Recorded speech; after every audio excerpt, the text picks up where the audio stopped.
Good afternoon. I'm Dr. Kimberly Monroe, Professor of History and Africana Studies here at Trinity, Washington University. Thank you. Those are my students.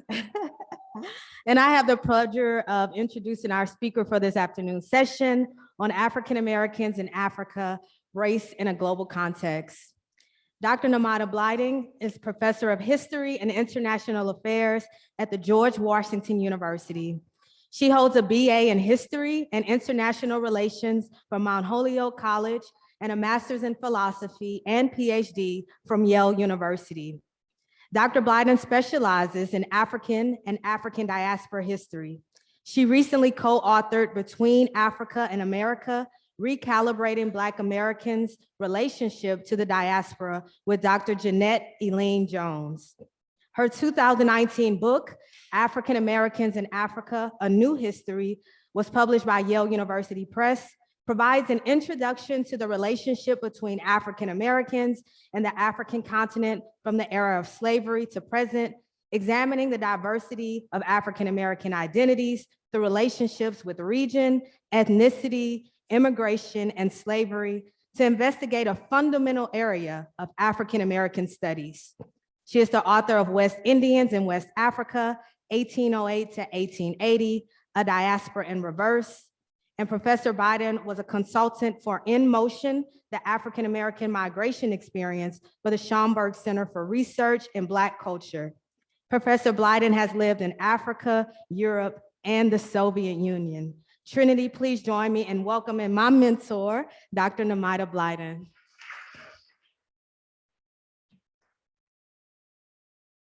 Okay. Can everyone, I'm a bit taller than she is, aren't I? Can everyone hear me? All right, thank you. Okay, put my glasses on. So thank you very much to Trinity University for the invitation to speak. Let me set my timer because I don't want to go over. I know you all might have, okay, here we go.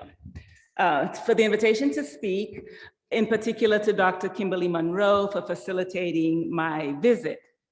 I did a virtual talk for your community back in 2020, and I think that might have been the last talk I did online in 2020 was to Trinity University. So I'm very happy to be here in person. It's so nice to see faces rather than boxes. So thank you for having me. Though I'm not going to be talking a lot about foreign policy, and my talk will be a little bit different from what you've heard today, I'm very happy that the last panel set me up quite well by talking about how important history is. I have connections to the foreign policy world. My father was a diplomat, and I actually have a niece who's in foreign policy. She's in the defense world. So I understand many of the issues that have been talked about today. So the title of my talk is, oh, are my slides ready? I've got slides.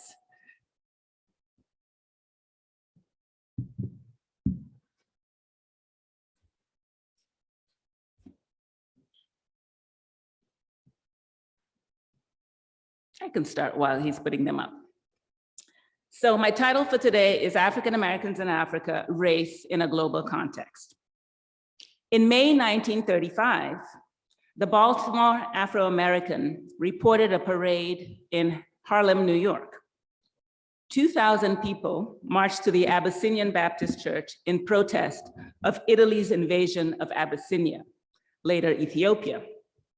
The crowd congregated in the church to listen to a series of speakers read poems, press for a boycott of Italian-American businesses, and urge support for Ethiopia and its citizens. I, Aileen, of the Workers' Forum, passionately declared that, quote, when a man in Abyssinia is struck by Italy, it is not that one man alone who is hurt, but men in the British West Indies, in America, and in every country where Black men are found. Men and women of African descent around the world were outraged by Italy's aggression against Ethiopia. Aileen voiced the sentiment shared by many of those crowded in the church that day, that Black America and Africa were intimately connected, largely because of the color of their skin. African Americans saw their plight as inextricably linked with that of Africans and their struggle for liberation. The Italian invasion of Ethiopia was seen as a hostile, even racist act by many Black men and women around the world. The invasion of Ethiopia angered women and men of African descent throughout the world. As one of only 2 independent nations in Africa, Ethiopia represented what one scholar has called a potent symbol of African defiance in the face of imperialism and of a renascent Africa. Ethiopia, as it was Abyssinia at that time, was a Christian kingdom dating back centuries, governed by Africans, and jealous of its sovereignty.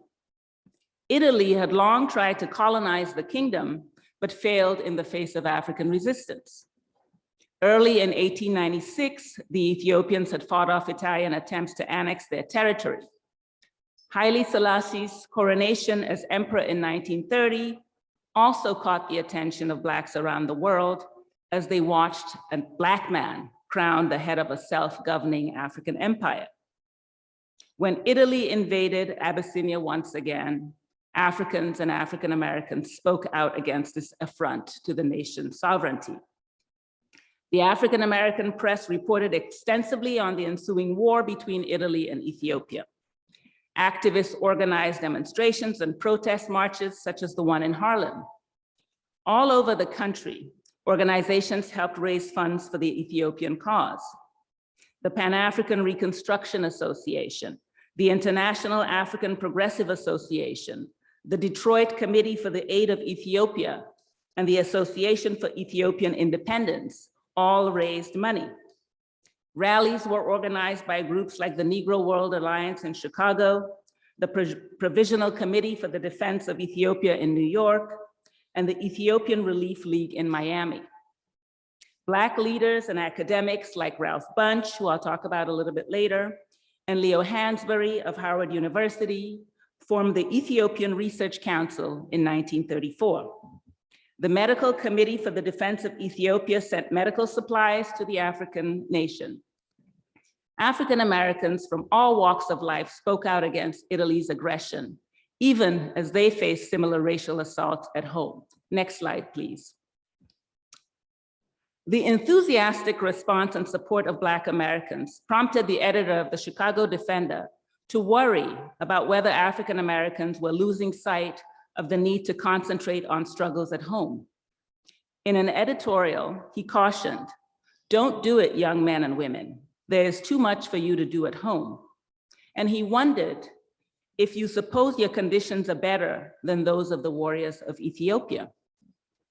Mrs. Wimley Thompson of New Mexico responded.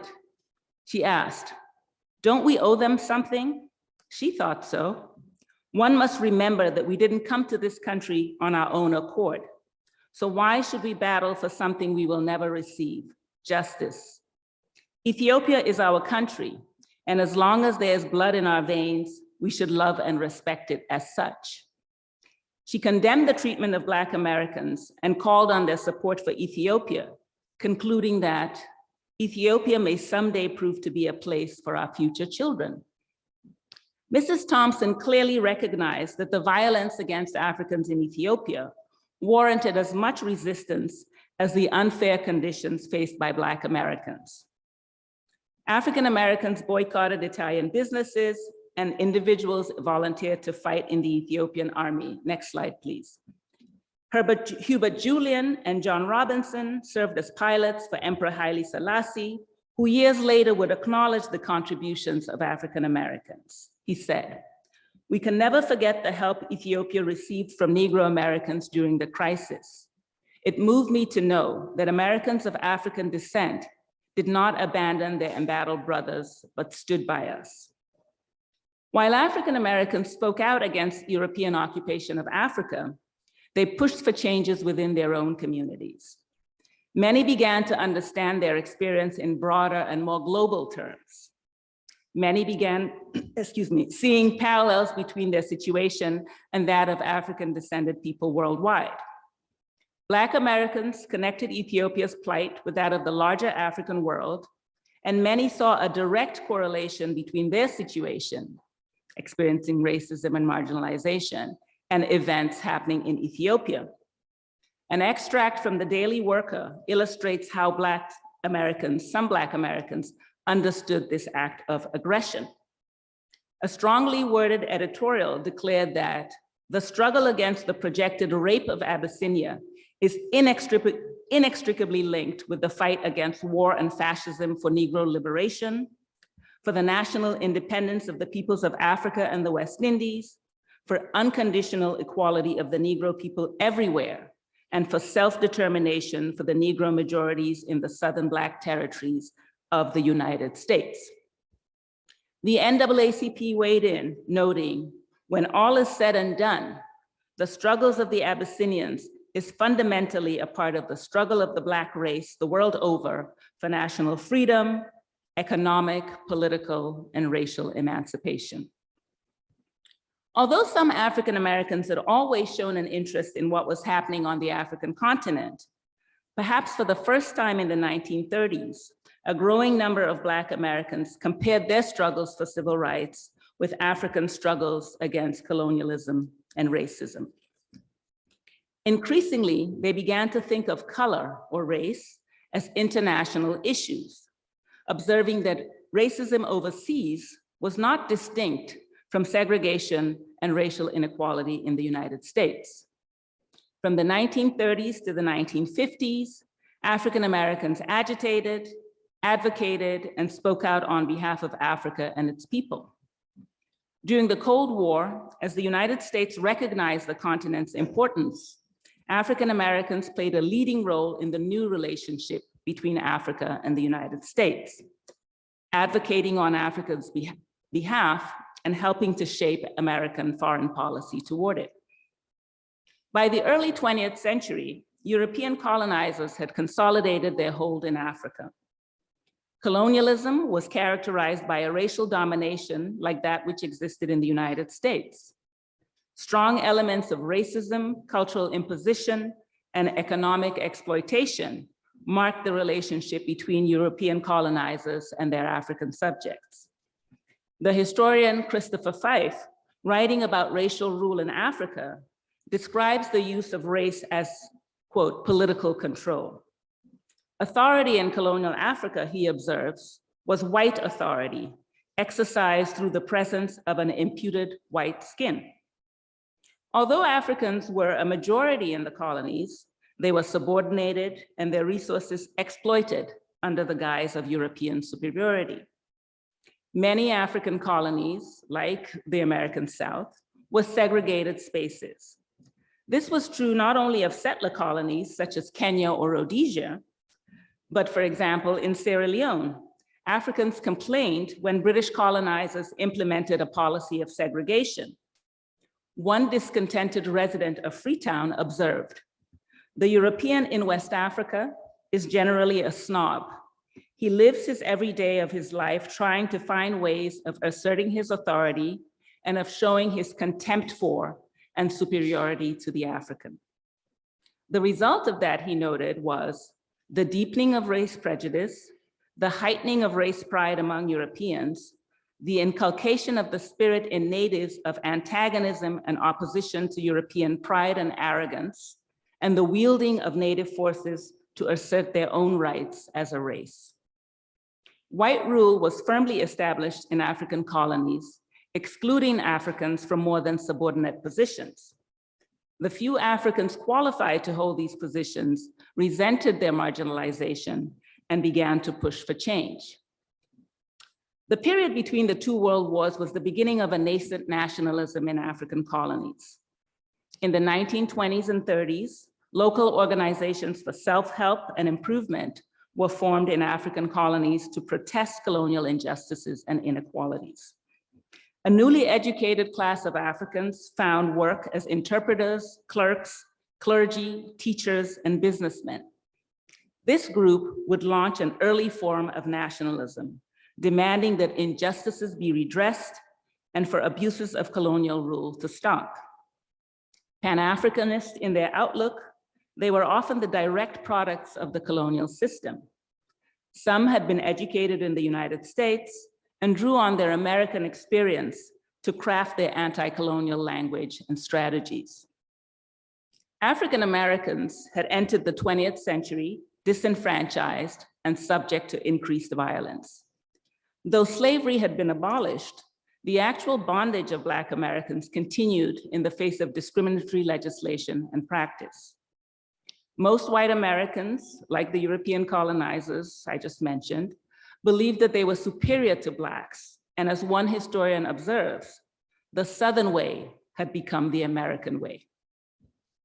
Between 1930 and 1950, African Americans experienced many changes.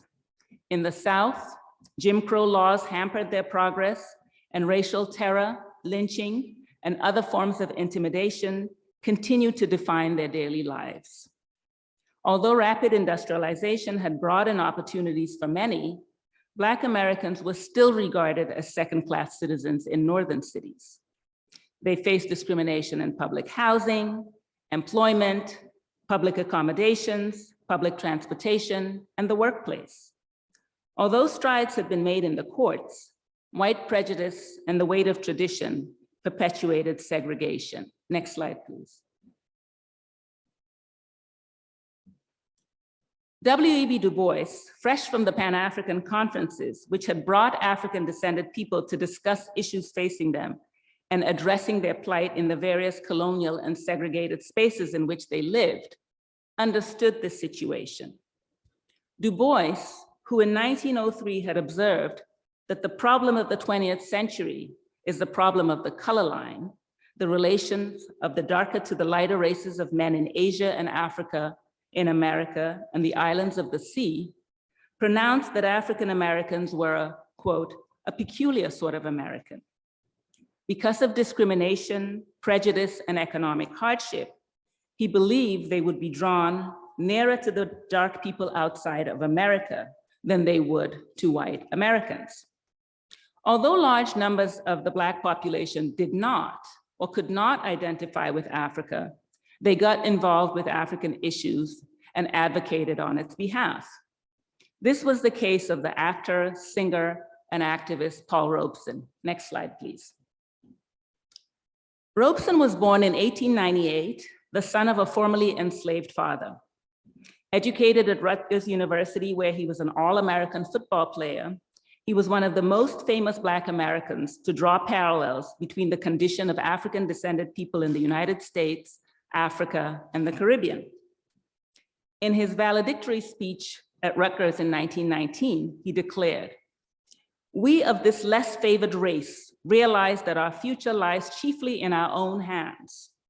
On ourselves alone will depend the preservation of our liberties and the transmission of them in their integrity to those who will come after us." Robeson became an outspoken critic of United States foreign policy, particularly regarding Africa. He had grown interested in Africa early in his life, but his passionate advocacy was instigated when he lived in England, where he met African students and men and women from the continent agitating for the end of colonialism in their homelands. Paul Robeson's passionate fight for civil rights undoubtedly influenced the Africans he met and their struggles for independence. Next slide. Throughout the 1940s and 50s, Robeson championed African causes. He and his family lived in Europe for many years, and upon returning to the United States, he continued his activism on behalf of African Americans and Africans. No less than her husband, Eslanda Robeson was a staunch advocate for civil rights and African liberation. Observing the lack of interest in Africa in the United States, Eslanda, like her husband, acknowledged that living in England had raised her awareness of African issues. Most of all, she articulated the idea that Africa was coming into its own. In the post-war period, she said, the people of the world will have to consider the people of Africa. Africans, she concluded, are people. And I just want to say that, you know, if I was in my classroom, I would say, who knows who Paul Robeson is? Who knows who Eslanda Robeson is? And I'm always disappointed because my students don't know. Every single one of you in this room should know who these two people are. Very important people in African American history. Okay, I'm gonna stop being the teacher. In 1937, Paul Robeson was one of the founders of the Council on African Affairs, becoming the organization's chairman. Many of the group's members had an abiding interest in Africa, lobbied for the continent and its people, and for its liberation from European dominance. Centered in Harlem, New York, the Council on African Affairs' major purpose was to support anti-colonial struggles in Africa with a mission, they said, to serve the interests of the peoples of Africa. Throughout its existence, the Council drew attention to African issues. It especially condemned apartheid and racial segregation in South Africa, no doubt because it saw parallels between that country and the American South. In April 1945, the Council on African Affairs held a working conference in support of African liberation in New York. Long before the anti-apartheid movement of the 1970s and 1980s, participants called for protest against racial injustice in South Africa. They drew parallels between lynching in the United States and the exploitation of Black South Africans. They condemned the brutality of the South African government in its response to striking miners and criticized the past laws that restricted the movement of Blacks. Next slide, please. The Council counted many prominent African Americans among its members and supporters. The executive director of the Council, Howard University professor Alpheus Hunton, became a strong advocate for Africa. He left his position at Howard University to concentrate full-time on his activism and to work with the Council, drawing attention to the parallels between the treatments of Black in Africa and America. When a young Black man asked Hunton why he should be concerned with Africa, quote, "When we as a minority group catch hell in this country," Hunton responded, "First, we have to be concerned with the oppression of our Negro brothers in Africa for the very same reason that we here in New York or in any other state in the Union have to be concerned with the plight of our brothers in Tennessee, Mississippi, or Alabama. If you say that what goes on in the United States is one thing, quite different from what goes on in the West Indies, Africa, or anywhere else affecting Black people, the answer is, then you are wrong. Racial oppression and exploitation have a universal pattern, and whether they occur in South Africa, Mississippi, or New Jersey, they must be exposed and fought as part of a worldwide system of oppression, the fountainhead of which is today among the reactionary and fascist-minded ruling circles of white America. Jim Crowism, colonialism, and imperialism are not separate enemies, but a single enemy with different faces and different forms. If you are genuinely opposed to Jim Crowism in America, you must be genuinely opposed to the colonial, imperialist enslavement of our brothers in other lands. Next slide. As African Americans fought for their own civil rights, they drew parallels between their struggle and that of Africans fighting for independence. As I said before, they formed organizations, they spoke out on issues, and some traveled to the continent, taking it upon themselves to champion African causes in face of negative representations. Ralph Bunche took a trip to South Africa and East Africa in late 1937 and early 1938. His diaries are rich with observations on African American and African connections. Bunche, a professor and representative of the United Nations, pointed out the connections between racial attitudes and discrimination in the United States and in African colonies. In his 1936 book, A Worldview of Race, Bunche noted, "Race itself has become an effective instrument of national politics. A careful analysis of the role played by race affords us an important clue to world affairs." He went on to state that the fundamental assumption upon which the modern theory of inequality is based is that of obvious difference among groups of peoples. This apparent difference has been developed into an elaborate theory of race. Our rulers, our men of action, have found in this theory a device which well serves their purposes of domination and exploitation. The theory of race, endowed with a false dignity by pseudoscientific treatment, thus serves to justify economic policies, to bolster up political ambitions, to foment class prejudices, and many other types of social antagonism among both groups and nations. In this way, the concept of race plays an increasingly dominant role in the political and economic affairs of our modern world. This is 1936. Sounds very familiar, doesn't it? Events in Africa and the United States bore out his observations, as Africans under colonialism and Black Americans under segregation faced racial discrimination. In the 1940s and 1950s, more Africans were studying in the United States, engaging with African Americans, and sharing their history and culture. Housing discrimination meant they could not find living spaces in non-Black neighborhoods. African students often lived with Black American families in Black neighborhoods. Harlem, for instance, served as a haven for Black immigrants in the era of segregation. And Africans created ties with African Americans in this milieu as they observed what life was like for people of African descent. Having rubbed shoulders with their African American classmates, landladies, and hosts, they learned firsthand of discrimination and segregation and witnessed challenges to the status quo. Some of the first leaders of independent African nations studied in the United States, often in Black colleges and universities. Kwame Nkrumah of Ghana studied at Lincoln University. Nnamdi Azikiwe from Nigeria studied at Howard and Lincoln. And in their autobiographies, both men noted the great influence Lincoln and its Black American students and faculty had exerted on them. Africans who had studied in American universities returned with a nationalist fervor, politicized and pushing for change in their countries. As independence movements took off in African colonies, leaders of nationalist parties often reached out to African Americans for support. Interaction between the two groups intensified as they sought a closer relationship. Next slide, please. Mary McLeod Bethune had always expressed pride in her African ancestry and shown an interest in the continent. Bethune remained engaged with African issues, donating money and time. She received many letters from African students requesting her help and sending her information on what was going on in their countries. In 1954, Bethune was asked to be a board member of the African Cultural Society, whose focus was on education and culture with the aim of promoting goodwill and friendship between Africans and African Americans. The Society's motto, to know each other, to learn from each other, to understand each other, must have resonated with her.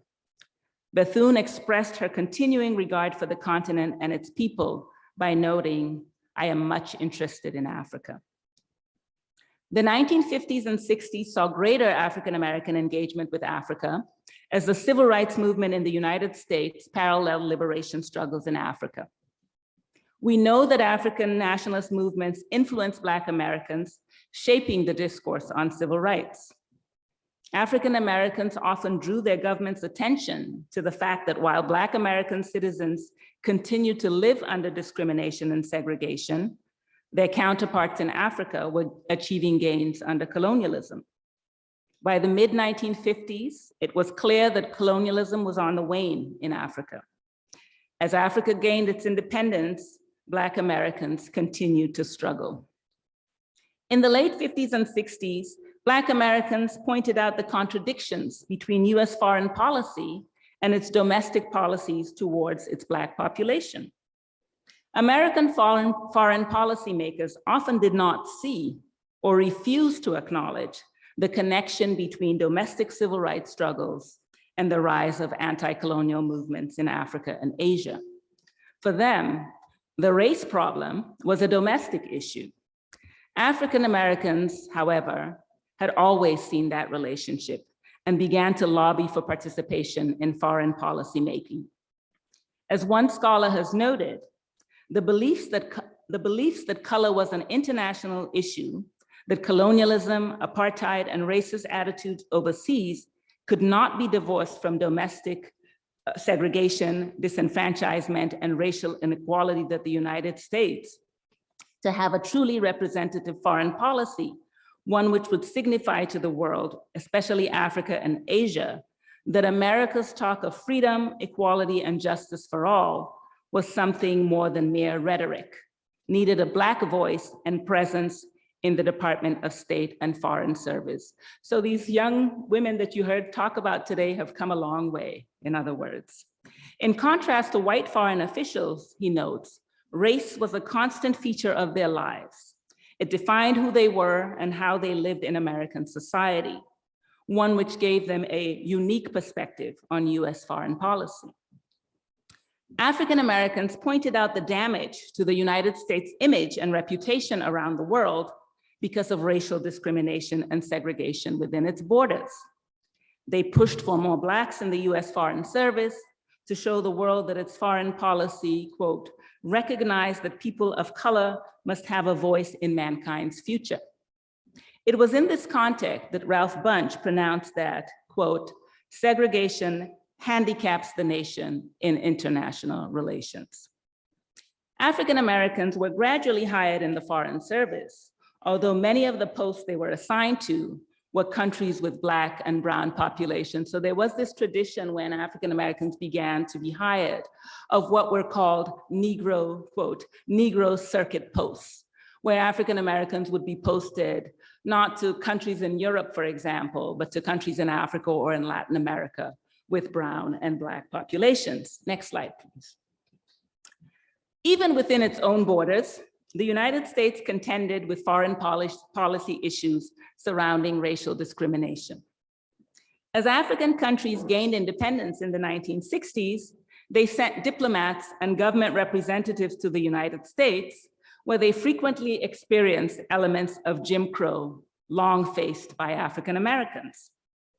Several incidents of racial discrimination against women and men from Africa exposed the continuing struggles Black Americans continued to endure. In 1961, for example, Mr. William Fitzjohn from Sierra Leone was refused service at a Howard Johnson's in Hagerstown, Maryland. Public outcry in the African American community drew attention to the incident.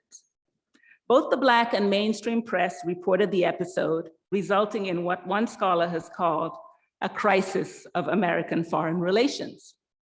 Newspaper articles lamented the effects of such occurrences on the image of the United States worldwide, or as one headline read, quote, Maryland, DC snubs a wrecking US foreign policy. Others, like the Black newspaper Afro-American, opined that the State Department, quote, appears to be blandly unaware that such insults are suffered daily by colored Americans. Public apologies were issued by the State Department, by the mayor of Hagerstown, and Howard Johnson himself. President Kennedy met with Mr. Fitzjohn at the White House. He invited him for breakfast. The result of these kinds of snubs and African-American activism resulted in the passing of the Maryland Public Accommodations Bill in 1963, the first such law south of the Mason-Dixon line. William Fitzjohn had grown up in Sierra Leone, which was a British colony, and as I've just described, colonialism in Sierra Leone. He had also studied at Lincoln University, an HBCU, and doubtless understood racism and how it operated in different spaces. Next slide, please. Into the 1970s and 1980s, race and racial discrimination was a continuing problem worldwide. And you can skip this slide as well. These are just some articles about the Fitzjohn case, lots and lots and lots of newspaper articles reporting on that incident. Into the 1970s and 80s, race and racial discrimination was a continuing problem worldwide. In the 1980s, the racist apartheid government in South Africa drew the attention of the world to its practices. As Black South Africans were relegated to townships, required to carry passes, and faced violence from the state, African Americans championed the anti-apartheid movement of shaming American companies and the US government into ending their relationship with South Africa. In November 1984, activists staged a sit-in in front of the South African embassy in Washington, DC, sparking a protracted movement to dismantle the system of apartheid and to free Nelson Mandela from prison. Threatening not to leave until their demands were met, prominent African Americans participated in the demonstration and were arrested. Representatives later met with the South African ambassador in Washington, D.C. to ask for Mandela's release. Out of this meeting, the Free South Africa movement emerged. Prominent African Americans joined the cause, volunteering to be arrested as they staged civil disobedience. The movement inspired similar action across the country and the world, including on college campuses. Colleges and universities, urged by their students and faculty members, began to slowly disinvest from companies doing business with South Africa, and corporations followed suit. So the anti-apartheid movement, and now I'm dating myself, was our Black Lives Matter movement in the 1980s. That was the kind of activism that we did on college campuses in the 1980s, trying to get our universities to disinvest from South Africa. And I'm proud to say that the college that I went to divested pretty quickly. The Anti-Apartheid Act of 1986 imposed economic sanctions against South Africa. Activism drawing attention to commonalities between issues of African Americans continue into our day. Next slide, please. The Black Lives Matter movement, as part of its agenda, incorporates a wider, more global constituency, asserting, quote, "We see ourselves as part of the global Black family, and we are aware of the different ways we are impacted or privileged as Black people who exist in different parts of the world." They have drawn attention to discrimination not only within the borders of the United States, but elsewhere. Next slide. Activism on behalf of African Americans during the summer of 2020, in the wake of the killing of George Floyd, shows that there is an awareness of the continuing role of race in the world of which Du Bois spoke more than 100 years ago. It appears the problem of the color line of which he spoke continues into the 21st century. But I've been hopeful as I watched young Americans take to the streets to challenge and reject anti-Black racism. In a country still troubled with racial strife, and in a world where people of African ancestry are still disadvantaged economically and continue to be represented in negative ways, where assaults on Black history and Black people continue, this activism is crucial. I want to end with the words of the playwright August Wilson, who understood the struggles of African descended people and rejected the idea that because of their African ancestry, Black people are less deserving of rights and freedoms. In an essay entitled "The Ground on Which I Stand," August Wilson declared, "It is time to embrace the political dictates of our history and answer the challenge to our duties. From the hull of a ship to self-determining, self-respecting people. That is the journey we are making. We are robust in spirit, we are bright with laughter, and we are bold in imagination. Our blood is soaked into the soil, and our bones lie scattered the whole way across the Atlantic Ocean as Hansel crumbs to mark the way back home. We are no longer in the house of bondage, and soon we will no longer be victims of the counting houses who hold from us ways to develop and support our talents and our expressions of life and its varied meanings. Assaults upon that body politic that demean and ridicule and depress the value and worth of our existence, that seeks to render it immobile and to extinguish the flame of freedom lit eons ago by our ancestors upon another continent. These assaults must be met with a fierce and uncompromising defense. If you are willing to accept it, it is your duty to affirm and urge that defense, that respect, and that determination. I hope we take these words to heart as we consider the continuing struggles of African descended people worldwide. Thank you.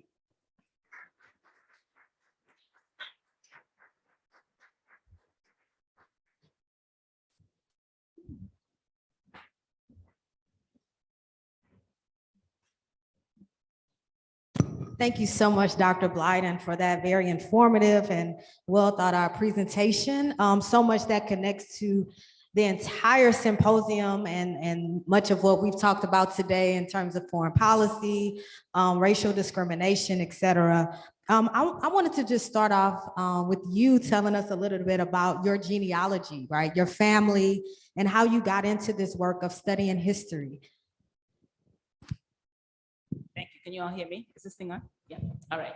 So I was born in Worcester, Massachusetts, little Worcester, Massachusetts.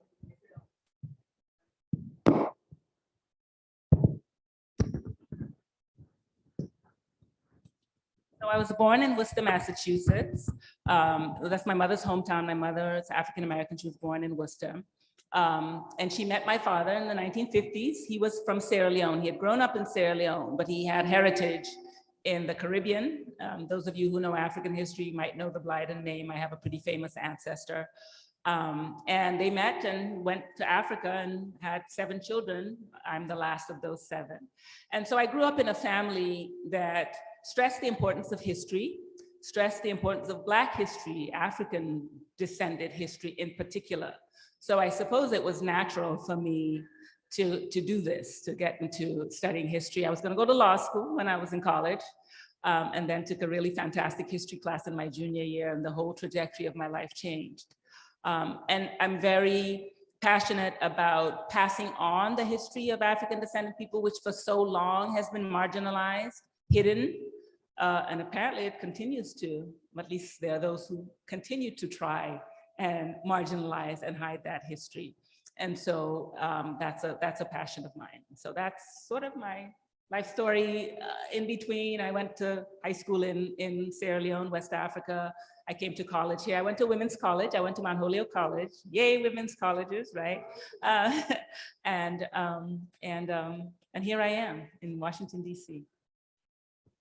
Thank you so much. And I definitely want to encourage the audience to utilize the microphones to your left and right if you have any questions for Dr. Blyden. I see one coming up now. Can you introduce yourself? Can you hear me?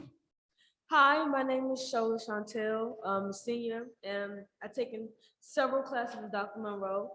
The one thing that kept coming to my mind when you were talking during your session was, how do we dismantle this ideology of race? So I've taken an English class that were focused upon like this American ideology of that we need to be separate but equal at the same time. And you brought up good points about race and how it is a tool that kind of separates us no matter what, or what we look like, or what we share, even though we go to school. So I guess my overall question, if possible, you can answer it. How do we dismantle that ideology? It's a big question. I don't know that I can answer it. You know, you've probably heard the phrase, right? Race is a social construct. It's a social construct, but it's one now that kind of exists, right? We recognize so-called racial differences. And as I say to my students, I'm happy that when somebody looks at me, what they see is a Black woman, my race, if that's the first thing they see. It's what they do with it, right? After that can become a problem or not. Right? If I walk into a bank and I don't get a loan because of the way I look, not so good, right? If I don't get a mortgage because of the way I look, not so good, right? So racial difference is something that exists that I think we're gonna have to work with. I'm not sure that we're ever going to be able to dismantle this notion of race, social construct or not, right? It's the stereotypes, right, that get created around race, particularly African descended people, right? That we need to work at dismantling if we're going to dismantle it, right? You know, 1903, Du Bois made that statement. We're 100+ years after still having the same kinds of conversations that he was having, that Ralph Bunche was having in the 1930s, that people were having in the 1960s. We have to do better. I don't know that I have the answer, but we have to do better. And my second question is, I'm from descendants of Caribbean parents and my father's Nigerian. And you bring up the fact that like we need to know our history. I'm a mother of a 4-year-old.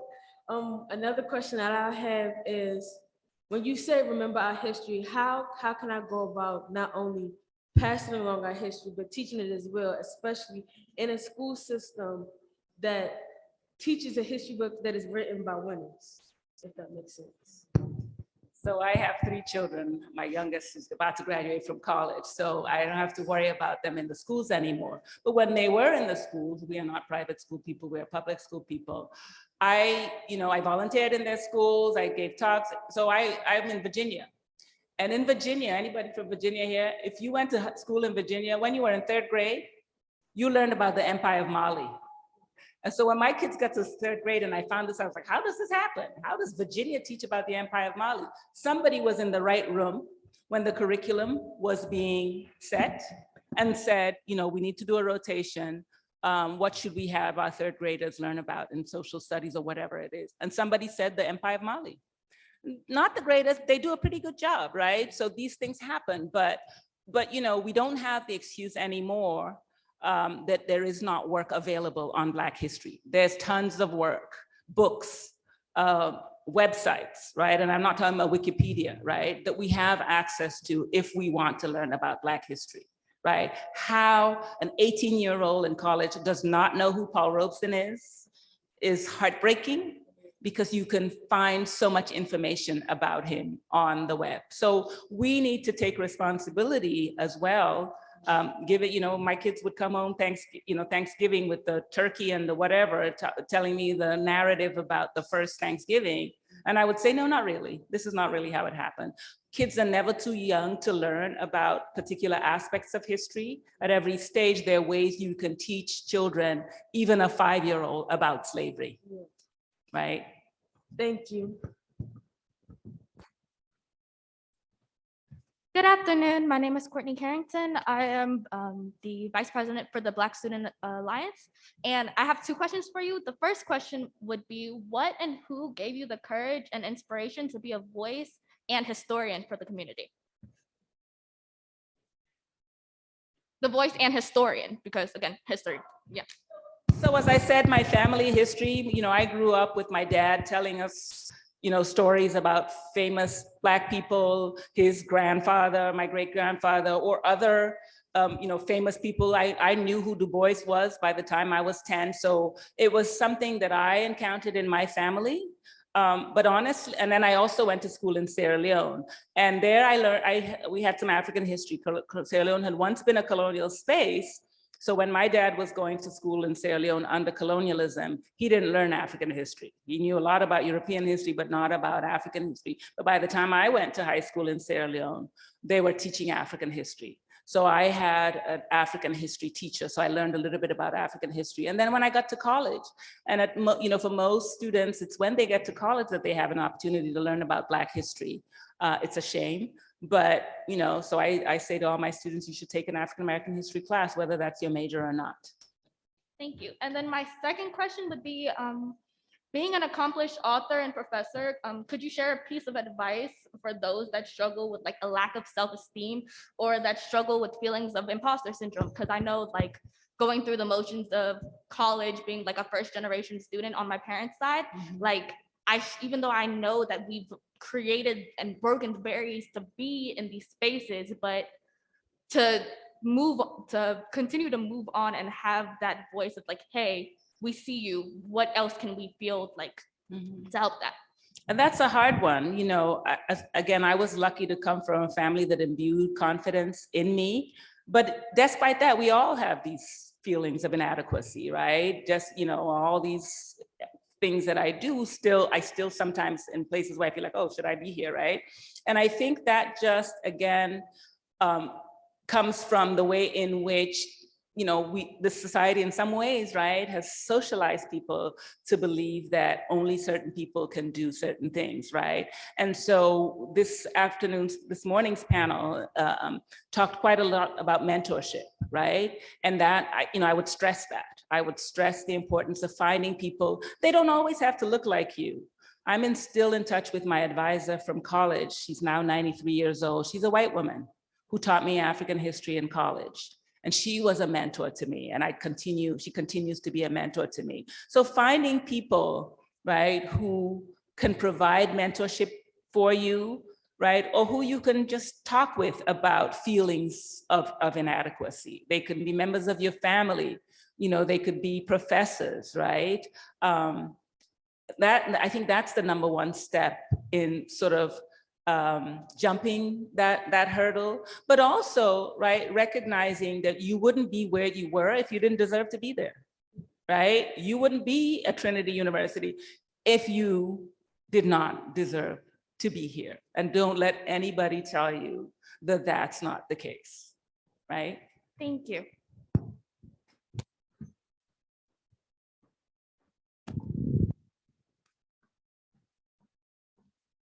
Hi, Dr. Blyden. I'm really happy to have you here. I'm also in your book right here. I do have a question. So like as a student is very passionate about researching, what's your advice like for students that want to share the work? Like many of us are still navigating how to really share stories and research the topics that we're very passionate about. And also from experience being like a published author, a professor now, what is one advice for students here that might want to pursue writing a book one day? So sharing your research and then, but yeah, well, I mean, I had to go through lots of things to be able to write that book. It's my second book. My first one was my dissertation. So I went to graduate school, right, and wrote a PhD dissertation, and that got published into a book. This book is actually, is based on a class that I taught and that I still teach. I started teaching this class, didn't have a book for it, and said, well, I'm gonna write a book so I can teach my class, right? So that's how that came about. But in terms of sharing your research, I mean, I think, you know, things that you're interested in, gather a group of your friends, you know, create a student group, right? Create a community here on campus, right? Where you can share your work, where you can share the knowledge that you have. I mean, I think that's always a first step. You know, when I was in college, I had friends, we would get together. We didn't always talk about work, but sometimes, you know, our interests, right? As we hung out, things that we were interested came up. Classes we were taking where we were learning things we might share, right? So it doesn't always have to be in a public forum. I mean, this is a nice official talk that I'm doing for a university campus, but I give talks to elementary school kids, right? I give talks to local community organizations, right? So it doesn't have to be some high-powered, right, place where I'm presenting my work, because I just want people to learn this stuff. So, right? The venue in some ways doesn't matter. Just for a moment, I want to go back to your presentation. You talked a lot about, you know, this relationship between African Americans in Africa, but also Africans on the continent, right, who come to the United States for different opportunities. I'm always talking to students about Kwame Nkrumah, right, who was inspired by Marcus Garvey, who then inspired Malcolm X. And so you see the way that all of these different historical figures are connected. And I wonder if you can talk about in what ways can these relationships be restored, right? Through Pan-Africanism, through nationalism, but also through this idea of solidarity, right? Because as you mentioned with the Black Lives Matter movement, this was a global community coming together to address the issues of race and racism on a global level. So can you talk to us a little bit about that? I mean, I think that there are different ways. I mean, Pan-Africanism was a moment in time. The movement arose at specific period, right? That those conferences, those organized conferences, right? But Pan-African sentiment, right? The idea that there are things or that there are experiences that African descended people worldwide experience, right? That behooves them to think of themselves as being the same or similar. Existed long before the Pan-Africanist Conference and continues to exist, right? So by saying, you know, we're Pan-Africanists or that we should be unified, we're not saying that we're the same, right? We come from different spaces. We have multiple backgrounds, right? So our experiences are different, but there are places, right, where our interests align, right? And if you're having a panel in 2022, right, on race and racism in the global world, is because these issues still exist. And they exist for Brown and Black people, right? So that behooves us to think about ways in which we connect with other groups, not necessarily because we're the same, but because we have similar interests or our agendas are the same. And I think that's what we saw with the Africans who came here. That's what we saw with the Pan-African movement. That's what we saw with what Malcolm X does when he travels to Africa and goes to Ghana and encounters African Americans like Maya Angelou who have settled in Ghana because they're disenchanted with the United States, right? So all of those kinds of connections were based on people who saw themselves aligned in a particular way. Unfortunately, because of their quote unquote race, they were people of African descent. And those are things that still, I think, exist today that we have to contend with, perhaps in different ways, right? Why should we have a need for a Black Lives Movement in 2022, over 100 years after Du Bois says the problem of the color of the 20th century is the problem of the color line? Why should there be a color line in 2022? Absolutely. We'll go here and then here. Hello, my name is Mecca Camille. I'm a sophomore here at Trinity. My question for you is, I guess it's a personal question, but how would you give advice to someone like myself who kind of finds themselves being scrutinized for trying to relate to both my African side and my African American side? My father is Ethiopian and African American. My mother is Haitian. And growing up, I got criticized actually by my parents. They were like, no, you're American. You're neither of those things. It doesn't matter. And then growing up, even trying to understand myself, I guess, form an identity, I was scrutinized by outside people. So now as a 21-year-old, I'm kind of, I don't know. So your parents are immigrants, and that's what immigrants do, right? They want to assimilate into the society to which they've come and create a better world for their children, right? That's why perhaps you're receiving that response from them. They want you to be American because they understand what it means to be American, right? So that's, that comes out of love. I can just say that right away as a mother. But I think also, people are uncomfortable sometimes with difference, right? So the idea that you have these different parts to you, one which you should celebrate. I love the fact that, my mother's African-American, my father's is, I say he's African, he grew up in Sierra Leone, but his ancestors came from the Caribbean and the United States and ended up in Africa, right? So there's this really complicated history that I take pride in sharing with people that I encounter, because it's also a way that I can teach history, right? So when I tell you my father's from Sierra Leone, I get to tell you about the history of Sierra Leone and its connection to slavery and the anti-slavery movement, right? And the migration of people from the New World back to Africa, right? And so that's the way I would approach it, is, celebrate those differences. And in context too, right? We're all different people in different contexts, right? It seems trite, that whole notion of identity being situational, right? You are who you are in the moment, but it's true, right? I'm African American in different contexts. I'm Sierra Leonean in another context, right? I'm just African in other contexts, right? So I think, or in other contexts, I'm none of those. I'm just me. Right. And so I think this idea of who you are being judged is one that you should just not even pay attention to. If you have people who are judging you for that, well, you can't disown your parents, obviously, but disown the others. Thank you. Can you hear me? All right. So my name is Binta. I'm a freshman here at Trinity. And my question is basically to piggyback off of that one. There's this, from your whole presentation, you basically speak on how African American people or African descendants of Africa are speaking on helping out all Africans. So given this ideology of until all Africans are free, none of us are.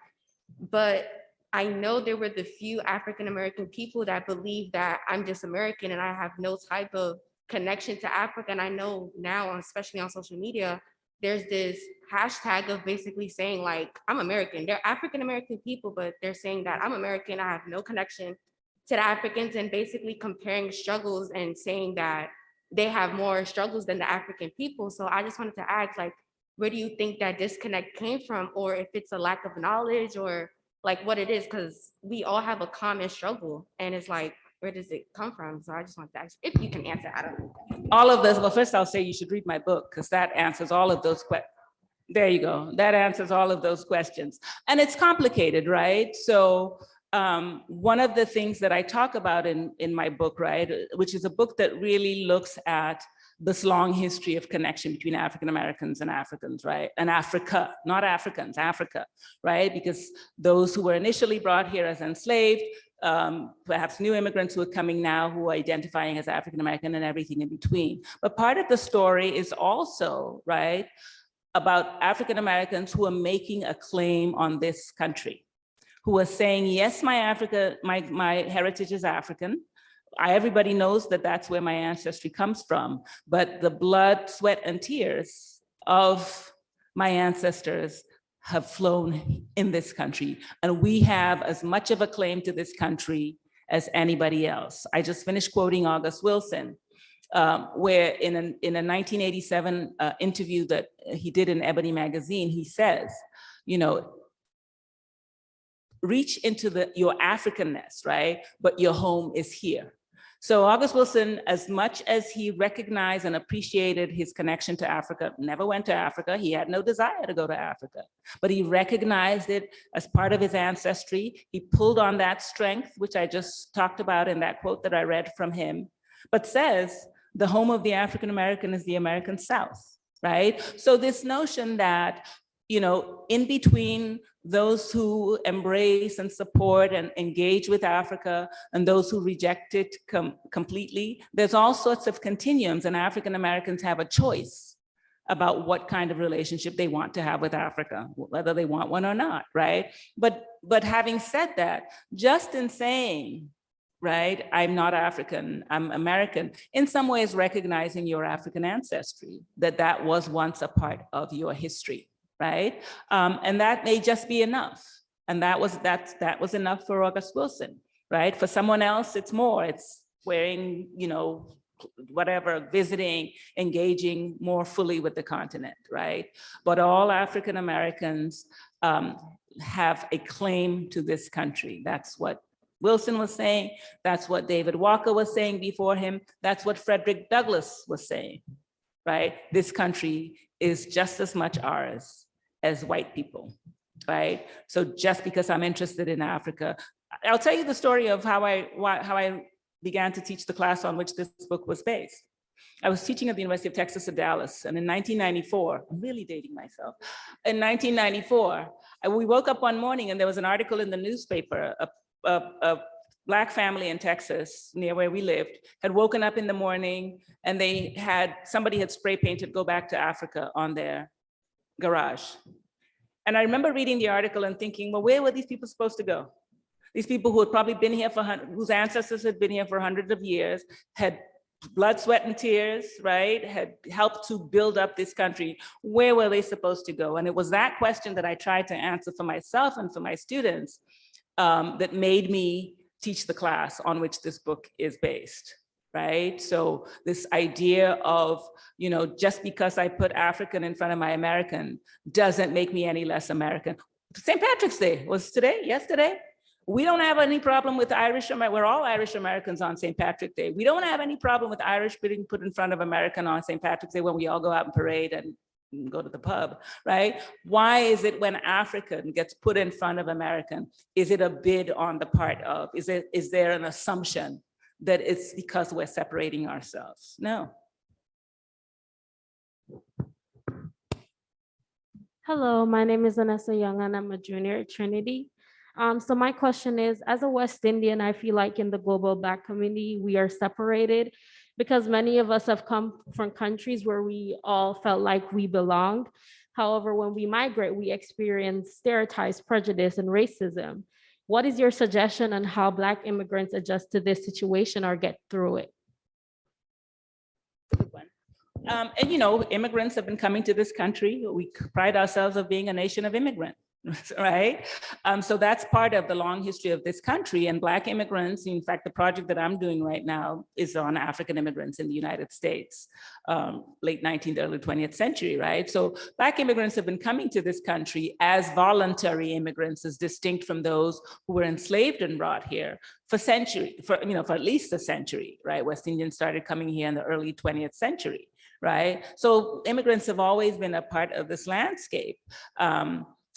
Like all immigrants, immigrants come, they come to,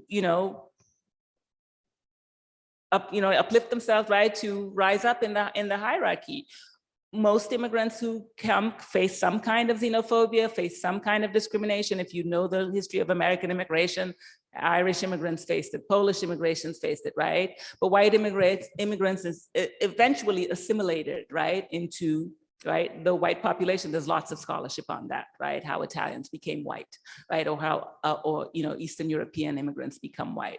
Unfortunately, African descended immigrants cannot assimilate, right, in the same way that European immigrants can assimilate, right? And so we come here and we come to a place where there's already an existing population of African descent in a particular hierarchy in this country, right? And unfortunately, many Black immigrants come here, right, with the idea that, they size up the hierarchy and they don't want to be at the bottom of the hierarchy, right? So some of the discourse on distinctions between Black immigrants and African Americans speak to that. However, what Black immigrants quickly realize, right, is that their lot is with the Black population in this country, right? And so that's not to say you won't face prejudices, that won't xenophobia, but again, an opportunity, as Ms. Mooney said today, to educate, right? That the way in which she answered that question to somebody this morning, right? About the 3 categories of people who ask questions, a lot of times it's ignorance. I know I came to this country not as an immigrant, but with an immigrant experience, because even though I was born here, my mother's Black American, I had lived my life until I was 18 outside of the United States, right? So I came here and I came sort of like an immigrant. And I would have silly questions asked about, when I would say, well, I'm from Sierra Leone. Where's Sierra Leone, first of all, right? And you say, well, it's in West Africa. And then you get the questions about, oh, did you have schools? Where did you, and at first I was like, what? It was like 1983. And I'm like, well, you don't know that there are actually, and you'd be speaking to me, I'd be speaking to you in perfect English, and you'd be asking me these questions.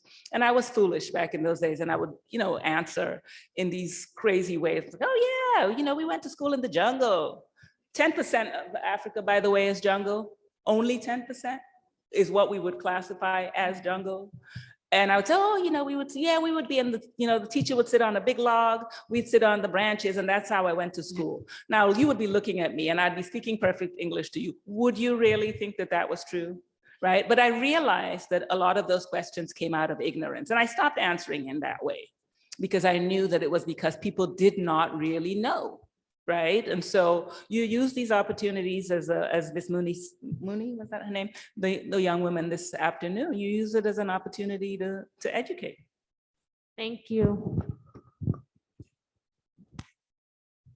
Hello, my name is Wairima Mwangi. I'm faculty, and if partly answered my question through her question, but I was thinking about the concept of double consciousness by W.E.B. Du Bois. And he's speaking about it, in a different time context. How do you think we can redefine, or does it need redefinition in 2022? The concept of double consciousness. Does it still exist, or do we need to redefine? It still exists, but do we need to redefine it because he's speaking in a different time context? I mean, I think that, we all have, there's always a sense of double consciousness, right? No matter who we are, right? We all have these dual identities, if you will. The answer I gave to response to the young woman who has these 2 different parents, right? So it's a concept that, I think has utility for different things, right? Maybe the political way in which he talked about it. Do we still have, need for it today, I would still say yes, right? But thinking about the ways in which we all sort of operate, right? In our personal lives, right? Where we work, right? The concept of double consciousness to me is always there, right? In how we deal with the different contexts in which we operate in this country, right? Maybe in the world. So I would say, yeah. I'm not sure that that's what you were asking, but I was thinking in the case of, like we have the African Americans, we have the diaspora, we have the immigrants. So, but because he was thinking in terms of just African Americans who had come in through slavery. So how do we, I always try to sort of navigate it with thinking about myself as an immigrant, and also having boys who are born here, and so trying to. I have two sons, they're Black American boys. Yeah. I mean, they may eat fufu and whatever I cook for them in the house that's from Sierra Leone, but when they go out in the street, when they start learning how to drive, right? What I teach them is what every Black mother in this country teaches her children, right? So I think, immigrants soon learn how to navigate that, right? I think more and more immigrants are learning how to do that. Perhaps maybe 30 years ago, that was not the case, but we now have a large population, right, of immigrants whose children are born in this country, right? It's not 1965, it's not 1970, where, now we have almost a second generation of immigrant-born children. And when they're Black, parents have to teach them how to navigate in this particular country, I would say. So if that's a double consciousness, then yeah. Thank you for those questions. These are very thought-provoking, even for myself. Yeah. I wanted to kind of touch on, you mentioned Maya Angelou, and one of my favorite books is All God's Children Needs Traveling Shoes, right? And she talks about her, journey through Africa, starting in Liberia, but also living in Ghana.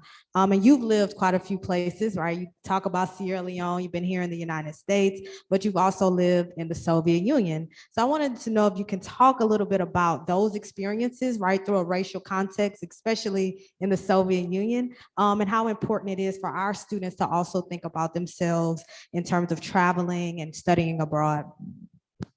So I was very privileged and lucky to have a family that traveled. As I told you, my parents met here in the United States. When I was born, though I was born here in Massachusetts, my family was living in Nigeria. So my first home for the first 3 years of my life was in Nigeria. Don't have much of a memory of that. And then we went to Sierra Leone, where my father taught at the university. So I lived in Sierra Leone. And then I lived in the Soviet Union for 3.5 years. And while I was there, I went to Russian schools because my father said, if you live in a place, you should experience it. And I was at an age when children start school. So I was at ripe age to be able to go to school. So I went to a Russian school for 3.5 years, met many Russian children, some of whom I'm still in touch with many, many years later. And then my dad was also a diplomat at the United Nations. So I lived in America when I was 10 for a little bit, went to school in England, and then finally went and I spent my formative years in Sierra Leone. So I have this experience that I think, lends a lot to how I navigate the world, who I am. When I was in the Soviet Union, I was just a little Black girl in the 70s. I was shielded by the fact that my father was a diplomat. But when I went to school, I was a curiosity at first, right? They were like, oh, and then I just became another little girl in the class.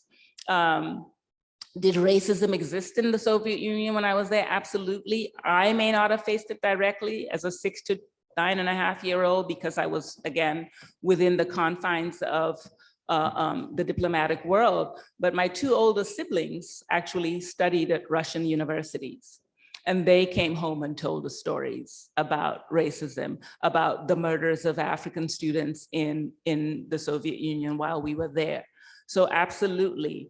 Another interesting aspect of race that came up when we were living in Russia, some of you know, I mentioned Paul Robeson, who during the 30s visited the Soviet Union.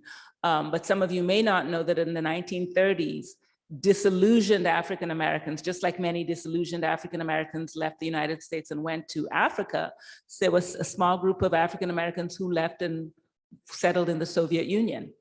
They maybe had been members of the Communist Party here, but they settled in Russia. So there's a population of Blacks in Russia of African American origin, not the African students who go there to study.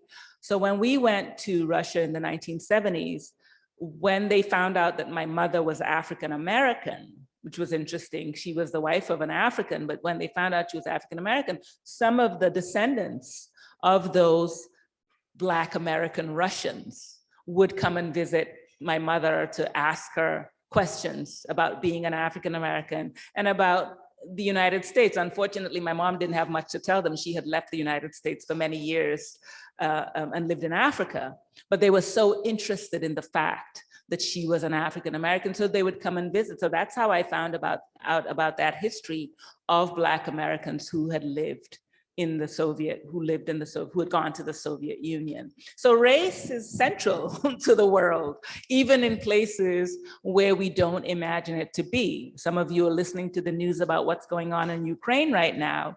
And as many Ukrainians are being welcomed into neighboring countries and finding a safe haven in neighboring countries, there are many African students studying in Ukraine who are trying to get out who can't.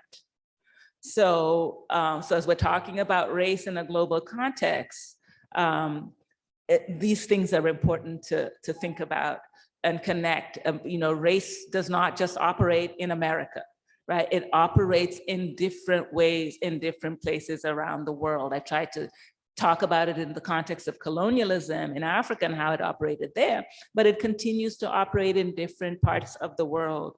We Americans are very much centered around ourselves, good or bad, right? We're the center of the world, we only care about us.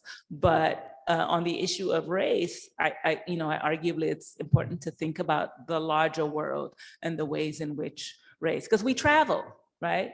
And we travel as Black people who sometimes, until we pull out our American passport, are treated in particular ways, right? Until you take out that American passport, and then it's like, oh, right? Sometimes, not always, right? So if you're traveling the world, it's important to understand the ways in which race continues to play a role and to operate in different parts of the world. Absolutely. Thank you so much. I think we're out of time. But this has been an amazing conversation, and I encourage everyone that has questions. And I saw on Zoom that there were some questions coming in, so we definitely want to make sure, Dr. Blyden, that you get that. But thank you so much for being here. Trinity, join me in thanking Dr. Blyden.